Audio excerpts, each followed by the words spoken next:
بسم اللہ الرحمن الرحیم۔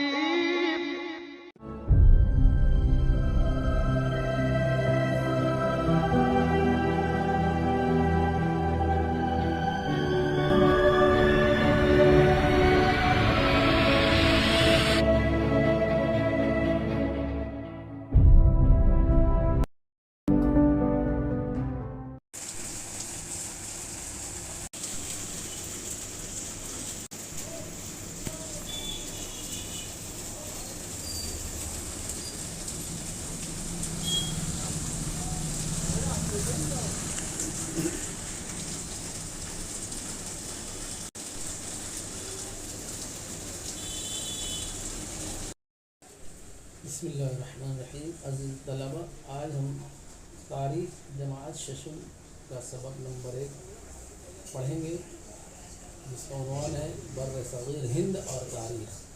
اب اس سبق میں ہم 3 اہم نکات پر معلومات حاصل کریں گے۔ پہلا نقطہ ہے تاریخ کی تشکیل اور جغرافیائی خصوصیات۔ دوسرا نقطہ بھارت کی جغرافیائی خصوصیات۔ تیسرا نقطہ بر صغیر ہند۔ ان 3 موضوعات ضمنی موضوعات پر ہم اس سبق میں معلومات حاصل کریں گے۔ پہلا نقطہ تاریخ کی تشکیل اور جغرافیائی خصوصیات۔ عزیز طلبہ، ہم نے 5ویں جماعت میں انسان اور اس کے اطراف کے ماحول سے گہرے تعلق کے بارے میں تفصیل سے پڑھا۔ ہم نے یہ بھی پڑھا کہ قدیم انسان کے معیاری زندگی اور تکنیکی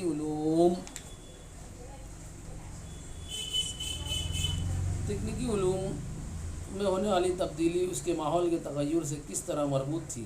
ہم اس بات کا بھی جائزہ لے چکے ہیں کہ پتھر کے زمانے کی تہذیب سے زراعت کو اہمیت دینے والی دریاؤں کے کنارے کی تہذیب تک انسانی تہذیب کی تاریخ کا سفر کس طرح طے ہوا۔ تاریخ سے مراد انسانی تہذیب کے سفر میں وقوع پذیر ہونے والے ہر قسم کے ماضی کے واقعات کی مربوط ترتیب ہے۔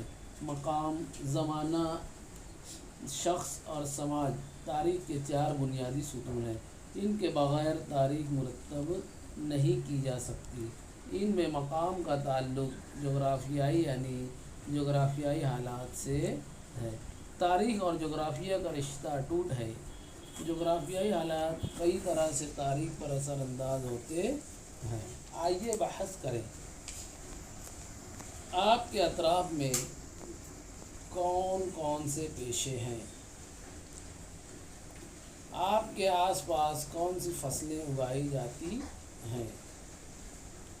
غذا، لباس، مکانوں کی تعمیر اور پیشے وغیرہ زیادہ تر اس ماحول کی جغرافیائی خصوصیات پر منحصر ہوتے ہیں جس ماحول میں ہم رہتے ہیں۔ سماجی زندگی بھی ان پر منحصر ہوتی ہے۔ مثال کے طور پر پہاڑی خطوں میں رہنے والے لوگوں کی زندگی میدانی خطوں میں رہنے والے لوگوں کی زندگی کی بنسبت زیادہ محنت طلب ہوتی ہے۔ پہاڑی خطوں میں زرخیز زمین بہت کم پائی جاتی ہے، جبکہ میدانی خطوں میں زرخیز زمین بڑے پیمانے پر میسر ہوتی ہے۔ اس لیے پہاڑی خطے کے لوگوں کو اناج اور سبزیاں کم مقدار میں حاصل ہوتی ہیں۔ ان کے مقابلے میں میدانی خطے کے لوگوں کو یہ چیزیں بھرپور مقدار میں حاصل ہوتی ہیں۔ اس کے اثرات ان کی غذا پر نظر آتے ہیں۔ پہاڑی خطے کے لوگوں کو اپنی غذا کے لیے زیادہ تر شکار اور جنگل سے حاصل ہونے ہوئی اشیاء پر منحصر رہنا پڑتا ہے۔ اسی طرح دوسری کئی باتوں میں پہاڑی خطے اور میدانی خطے میں رہنے والے لوگوں کی طرز زندگی میں فرق دکھائی دیتا ہے۔ ہم جس خطے میں رہتے ہیں وہاں کی آب و ہوا، بارش، کھیتوں سے حاصل ہونے والی فصلیں، نباتات اور حیوانات وغیرہ ہماری گزر بسر کے ذرائع ہوتے ہیں۔ انہی کی مدد سے ان خطوں کی طرز زندگی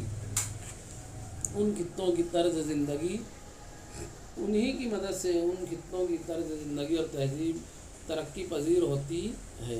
جہاں گزر بسر کے ذرائع کی فراوانی ہوتی ہے وہاں انسانی معاشرہ طویل مدت کے لیے بود و باش اختیار کرتا ہے۔ کچھ عرصہ گزرنے کے بعد یہ آبادیاں دیہی بستیوں اور شہروں میں تبدیل ہو جاتی ہیں۔ ماحول کی تباہی، قحط، حملے یا دیگر وجوہ کی بنا پر جب گزر بسر کے ذرائع کی قلت کا احساس ہونے لگے تب لوگوں کے لیے گاؤں چھوڑ کر جانا ضروری ہو جاتا ہے۔ دیہی بستیاں اور شہر اجڑ جاتے ہیں۔ تاریخ میں ایسے بے شمار واقعات وقوع پذیر ہو چکے ہیں۔ اس سے بات واضح ہو جاتی ہے کہ تاریخ اور جغرافیہ کا رشتہ اٹوٹ ہوتا ہے۔ دوسرا پوائنٹ ہے بھارت کی جغرافیائی خصوصیات۔ ہمارا ملک بھارت کافی وسیع و عریض ہے۔ اس کے شمال میں ہمالیہ، مشرق میں بحیرہ بنگال، مغرب میں بحیرہ عرب اور جنوب میں بحیرہ ہند ہے۔ بھارت کے جزائر انڈمان اور نکوبار، لکشدویپ کے علاوہ بقیہ سارا ملک جغرافیائی لحاظ سے غیر منقسم اور مسلسل ہے۔ قدیم بھارت کی تاریخ کا مطالعہ کرتے ہوئے ہم جس قطع اراضی کو ذہن میں رکھیں گے اسی کا ذکر قدیم بھارت کے طور پر کریں گے۔ 1947 سے پہلے پاکستان اور بنگلہ دیش بھارت ہی کا حصہ تھے۔ بھارت کی تاریخ کی تشکیل پر غور کریں تو درج ذیل 6 طبعی حصے اہم معلوم ہوتے ہیں۔ نمبر 1 ہمالیہ، نمبر 2 گنگا اور برہم پتر دریاؤں کا درمیان کا میدانی علاقہ، نمبر 3 تھر کا ریگستان، نمبر 4 دکن کی سطح مرتفع، نمبر 5 ساحلی علاقے، نمبر 6 سمندر میں پائے جانے والے جزائر۔ اب ہم ہمالیہ پہاڑ سے متعلق جانکاری لیں گے۔ نمبر 1 ہمالیہ۔ ہندو کش اور ہمالیہ کے پہاڑی سلسلوں کی وجہ سے بر صغیر ہند کے شمال میں گویا ایک ناقابل تسخیر دیوار کھڑی ہے۔ اس دیوار کی وجہ سے بر صغیر ہند وسطی ایشیا کے ریگستان سے علیحدہ ہوا ہے۔ صرف ہندو کش پہاڑ میں درہ خیبر اور درہ بولان سے گزرنے والا خشکی کا تجارتی راستہ ہے۔ وسطی ایشیا سے گزرنے والے قدیم تجارتی راستے سے وہ جڑا ہوا تھا۔ چین سے نکل کر وسطی ایشیا سے ہوتا ہوا ملک عرب تک جانے والا ایک تجارتی راستہ ریشم صحرا کے نام سے جانا جاتا ہے، کیونکہ اس راستے سے مغربی ممالک میں بھیجے جانے والے تجارتی سامان میں بطور خاص ریشم ہوا کرتا تھا۔ اسی درے کے راستے کئی غیر ملکی حملہ اور قدیم بھارت میں داخل ہوئے۔ کئی غیر ملکی سیاح اسی راستے سے بھارت میں آئے۔ دوسرا پوائنٹ ہے سندھ گنگا برہمپتر دریاؤں کا میدانی علاقہ۔ یہ 3 بڑے دریا سندھو، گنگا اور برہمپتر ان کے معاون دریاؤں کی وادیوں کا علاقہ ہے۔ یہ علاقہ مغرب کی جانب سندھ، پنجاب سے مشرق کی جانب موجودہ بنگلہ دیش تک پھیلا ہوا ہے۔ بھارت کی سب سے قدیم شہری ہڑپا تہذیب اور اس کے بعد کی قدیم جمہوری اور شہنشاہی سلطنتیں اسی علاقے میں پروان چڑھی کہ آپ جانتے ہیں بر اعظم افریقہ کا سہارا ریگستان دنیا کا سب سے بڑا ریگستان ہے۔ یہ تھر کا ریگستان کا فوٹو ہے۔ نمبر 3 تھر کا ریگستان۔ تھر کا ریگستان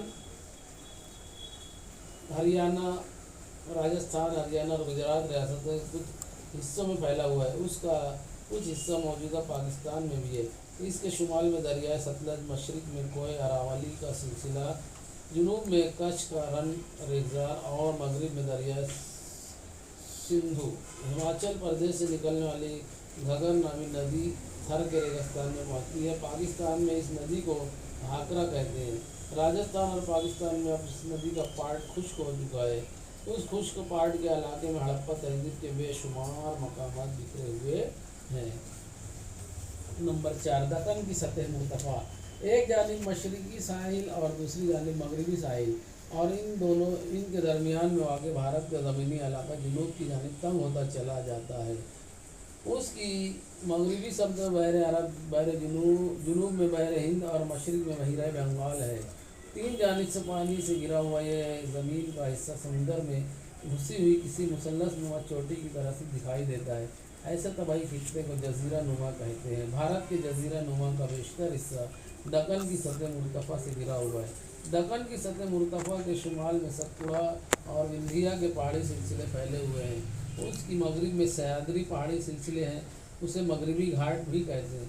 سہیادری کے مغربی دامن میں کوکن اور مالابار کا ساحلی علاقہ ہے۔ دکن کی سطح مرتفع کی مشرقی جانب پہاڑی سلسلے کو مشرقی گھاٹ کہتے ہیں۔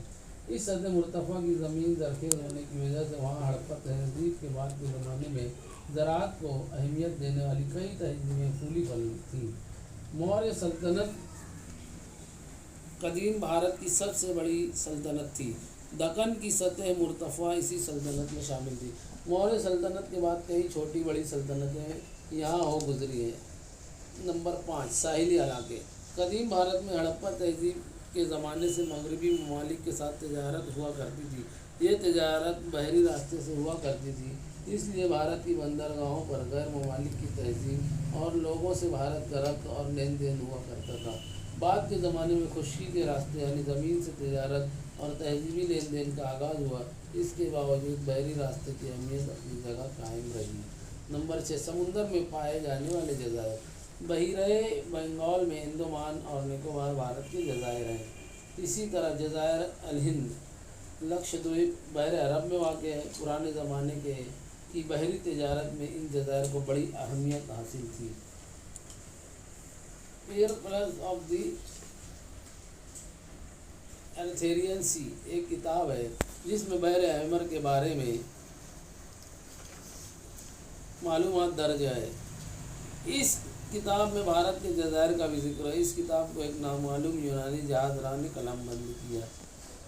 آئیے عمل کریں۔ بھارت کے نقشے کے خاکے میں نیچے دیے ہوئے مقامات کا اندراج کیجیے۔ کوہ ہمالیہ، تھر کا ریگستان، مشرقی ساحلی علاقہ، جزائر انڈمان کا فوٹو ہے یہ 1.3 بر صغیر ہند۔ اب یہ تیسرا پوائنٹ ہم اس پر جانکاری حاصل کریں گے۔ ہڑپا اور موہنجو داڑو شہر موجودہ پاکستان میں ہیں۔ افغانستان، پاکستان، نیپال، بھوٹان، بنگلہ دیش، سری لنکا اور ہمارا بھارت، ان ممالک کو ملا کر جو زمینی علاقہ وجود میں ہے اسے جنوبی ایشیا کے نام سے جانا جاتا ہے۔ اسی زمینی علاقے میں بھارت کی وسعت اور اہمیت کو ملحوظ رکھتے ہوئے اس خطے کو بر صغیر ہند کا نام دیا گیا ہے۔ ہڑپا تہذیب خاص طور پر بر صغیر ہند کے شمال مغرب کے علاقے میں پروان چڑھی۔ ہمارے پڑوسی ممالک چین اور میانمار جنوبی ایشیا یا بر صغیر ہند کا حصہ نہیں ہے، پھر بھی قدیم بھارت سے ان کا تاریخی تعلق رہا ہے۔ قدیم بھارت کی تاریخ کے مطالعے میں انہیں اہم مقام حاصل ہے۔ عزیز طلباء، اس سبق کا بغور مطالعہ کریں اور اس کے اہم نکات اپنی تاریخ کی کاپی میں لکھیں۔ اس ویڈیو کو زیادہ سے زیادہ شیئر کریں اور اسے لائک کریں اور بیل آئیکن پر سبسکرائب بھی کریں اور بیل آئیکن پر کلک کریں۔ شکریہ والسلام علیکم ورحمۃ اللہ وبرکاتہ۔